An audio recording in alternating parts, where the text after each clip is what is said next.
Micro finance ಕಾಟಕ್ಕೆ ಕುಟುಂಬವೊಂದು ಬೀದಿ ಪಾಲಾಗಿದೆ. ಸಾಲ ಮರುಪಾವತಿ ಮಾಡಿಲ್ಲ ಅಂತ ಮನೆಗೆ ಬೀಗ ಹಾಕಿದ್ದಾರೆ. ಹಾಸನದ ದೊಡ್ಡ ಆಲದಹಳ್ಳಿ ಗ್ರಾಮದಲ್ಲಿ ಈ ಘಟನೆ ಆಗಿದೆ. ಆಧಾರ್ ಹೌಸಿಂಗ್ ಫೈನಾನ್ಸ್ನಿಂದ 9 ಲಕ್ಷ ರೂಪಾಯಿ ಸಾಲ ಪಡ್ಕೊಂಡಿದ್ದು.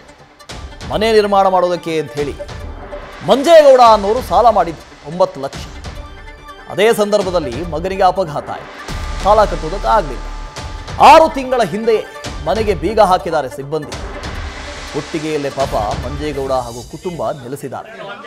ಈಗ ಸುತ್ತಿಗೆಯಿಂದ ಮನೆಯ ಬೀಗ ಒಡೆದು ಹಾಕಿದ್ದಾರೆ ರೈತ ಸಂಘದವರು. ಆ ದೃಶ್ಯವನ್ನು ಗಮನಿಸ್ತಾ ಇದೆ. ಸರ್ಕಾರ ಹೇಳಾಯಿತು, ಸುಗ್ರೀವಾಜ್ಞೆ ತರ್ತೇವೆ ಅಂತ ಹೊರಟಾಯಿತು, ಇಷ್ಟು ದೊಡ್ಡ ಮಟ್ಟಿಗೆ ಸುದ್ದಿ ಆಯಿತು. ಅಲ್ಲಲ್ಲಿ ಡಿಸಿಗಳು ಈ ರೀತಿ ಮಾಡಬಾರ್ದು ಅಂತ ಹೇಳ್ತಾ ಇದ್ದಾರೆ, ಎಚ್ಚರಿಕೆಯನ್ನು ಕೊಡ್ತಾ ಇದ್ದಾರೆ. ಆದರೂ ಕೂಡ ಈ ಫೈನಾನ್ಸ್ನವರು ಮಾತ್ರ ಕೇಳ್ತಾ ಇಲ್ಲ.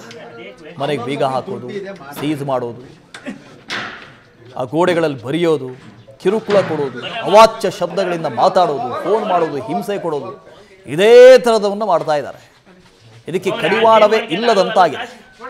ನಾಳೆ ಒಂದು ವೇಳೆ ಕಾನೂನು ಬಂದ್ರೂ, ಸುಗ್ರೀವಾಜ್ಞೆ ತಂದು ಕಾನೂನು ಆಯಿತು ಅಂದಾಗಲೂ ಇದೆಲ್ಲ ನಿಲ್ಲುತ್ತೆ ಅನ್ನೋ ಧೈರ್ಯ ಇಲ್ಲ. ಕಂಪ್ಲೀಟ್ ಆಗಿ ನಿಂತು ಬಿಡುತ್ತೆ. ಪೊಲೀಸರು ಇದನ್ನ ನೋಡ್ಕೊಳ್ತಾರೆ, ಕಂಟ್ರೋಲಿಗೆ ತಗೊಂಡ್ಬರ್ತಾರೆ, ತಹಬದಿಗೆ ತರ್ತಾರೆ. ಆಹಾ, ಹಂಗಂತೂ ಅನ್ಸೋದಿಲ್ಲಪ್ಪ. 1-2 ಪ್ರಕರಣ ಅಲ್ಲ, ಪ್ರತಿ ಹಳ್ಳಿಗಳಲ್ಲೂ ಈ ತರದ ಪ್ರಕರಣ ಇದೆ.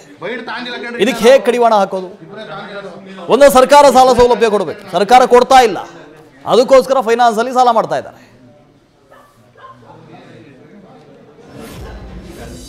ನಮಗೆ ತುಂಬ ಪ್ರಾಬ್ಲಮ್ ಆಯಿತು. ಹೊರಗಡೆಗೆ ತಂದು ಹಾಕ್ಬಿಟ್ರು.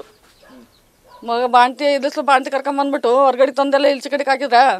ತಂದು ಹಾಕಿದ್ರು ನಾವೇನು ಮಾಡ್ದೋ ಇಲ್ಲ ಬಂತು ಅಂದ್ಬಿಟ್ಟು ಇಲ್ಲಿ ಹಾಕಿ ಗುಟ್ಲು ಕಟ್ಕೊಂಡು, ಮಳೆ ಬರ್ತೈತೆ ಬಾಣ್ತಿ ಬೇರೆ ಏನು ಮಾಡ್ತೀಯಪ್ಪ, ಆಗಲಿಲ್ಲ ನಮಗೆ. ಮಳೆ ಬರ್ತೈತೆ ಏನು ಮಾಡೋದು ಅಂತ ಸುರ್ಲಿ ಕಟ್ಕೊಂಡು ಇಲ್ಲಿ ಮಗ ಕರ್ಕೊಂಬಂದು ಆಮೇಲೆ ಅವ್ರ ಯಜಮಾನ್ರ ಮನೆಗೆ ಕಳ್ಸ್ಕೊಟ್ಮೇಲೆ ತಿರ್ಗಾ ಮತ್ತೆ ನಮಗೆ ಆಗಲ್ಲ ಕಣವ, ಇಲ್ಲಿ ಇದು ಮಾಡೋಕ್ಕಾಗಲ್ಲ, ಬೇಡ ಹೋಗವ ಅಂತ ಕಳ್ಸ್ಬಿಟ್ಟವ್ರು. ಟೈಮ್ ಕೇಳಿದ್ರ ನಾವಿಷ್ಟು ಅಲ್ಲ ಕಾಲಾವಕಾಶನ ಕೇಳಿದ್ರ?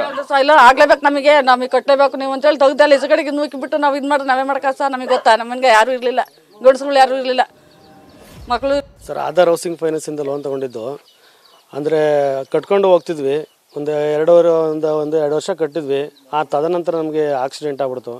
ಮನೆಗೆ ನಾನು ದೊಡ್ಡ ಮಗ ಆದ್ರಿಂದ ಎಲ್ಲನೂ ನೋಡ್ಕೋಬೇಕು, ಮನೆ ಜೀವನ. ಹಾಗಾಗಿ ನಾವು ಏನು ಎಲ್ಲಿ ಕೆಲಸ ಇಲ್ಲ. ಒಂದು ಚಿಕ್ಕದಾಗಿ ಒಂದು 7 ಗುಂಟೆ ಜಮೀನಿದೆ, ಒಂದು 19 ಜಮೀನು, ಅದರಲ್ಲೇ ಜೀವನ ಮಾಡ್ಕೊಂಡು ಎಲ್ಲರೂ ಸಮತಟ್ಟ ಕೂಡಿಸ್ಕೊಂಡು. ಆಮೇಲೆ ಆರೋಗ್ಯ ಸಮಸ್ಯೆ ಇತ್ತು ನಮ್ಮ ತಂದೆಯವ್ರಿಗೆ. ಅದು ಈ ಈ ಮನೆ ವಿಚಾರವಾಗಿ ನಮ್ಮ ತಂದೆಗೆ ತಾಯಿಗೂ ಫುಲ್ ಆರೋಗ್ಯ ಸಮಸ್ಯೆ ಕ್ರಿಟಿಕಲ್ ಆಯಿತು. ಏನು ಆಮೇಲೆ ಆಪ್ರೇಷನ್ ಮಾಡೋ ಸ್ಟೇಜಿಗೆ ಬಂತು. ಎಲ್ಲ ಏನು ದೊಡ್ಡ ಆಲದಹಳ್ಳಿ ಅಂತ ಗ್ರಾಮ ಇದೆ. 6 ತಿಂಗಳಾಯಿತೆ ಬೀಗ ಹಾಕಿ. ಯಾಕೆಂದರೆ ಅವ್ರ ಮಗಳನ್ನ ಹೆರಿಗೆ ಮಾಡಿಸಿ ಮನೆಗೆ ಕರ್ಕೊಂಬಂದಿದ್ರು, ಹೆಣ್ಣು ಮಗು. ಅದು 3 ದಿವಸ ಆಗಿರಲ್ಲ ಮನೆಗೆ ಕರ್ಕೊಂಬಂದು ಹೊರಗಡೆ ನೂಕ್ಬಿಟ್ಟು ಬೀಗ ಹಾಕಿದ್ದಾರೆ. ಇಡೀ ಊರು ಗ್ರಾಮವೇ ಕೊಡುತ್ತೆ ನಿಮಗೆ ಬೇಕಾದ್ರೆ ಸಾಕ್ಷಿ. ಹಂಗಾಗಿ ಕರ್ನಾಟಕದಲ್ಲಿ 13ನೇ ತಾರೀಕು ಮಾಡಬೇಕು ಅಂತ ಕಾರ್ಯಕ್ರಮ ಒಂದ್ ದಿವಸ ಮುಂಚೆಗೆ ಮಾಡ್ತಾ ಇದೀವಿ. ಯಾಕೆಂದ್ರೆ ಇನ್ನೂ 1-2 ಇದಾವೆ. ಯಾಕೆಂದ್ರೆ ನ್ಯೂಸ್ ಫಸ್ಟ್ ನಿರ್ಭೀತಿಯಿಂದ ನಿಮ್ಮ ಪರವಾಗಿ.